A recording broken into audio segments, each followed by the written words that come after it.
هيك بتكون الكبّة على أصولها مقرمشة قشرتها ومليانة حشوة من جوا.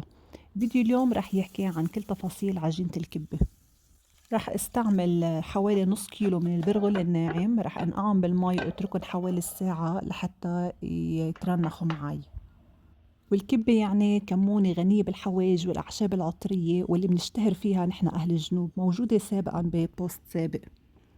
بدي بلش ادعك حبات البرغل، طبعا بمساعدة شوي من المي بلش ضيفي شوي شوي في او بايدي او انه استخدم بالخلاط الكهربائي لوفر علي وقت. احصل على عجينة عندي متماسكة بلش ضيف عليها اللحمة المدقوقة حوالي نص كيلو تقريبا حتى احصل على عجينة.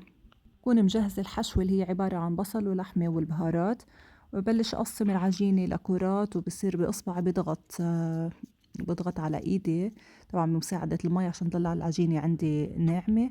بحشيها بحاول كل ما كانت معي العجينة رقيقة وبتساح حشوة أكتر كل ما حتكون طبعا الكبة أطيب.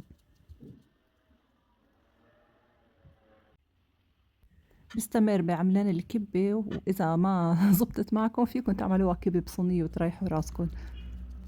بصفّن على صينية وبادخّلن التلاجة بعد ما يسقعوا.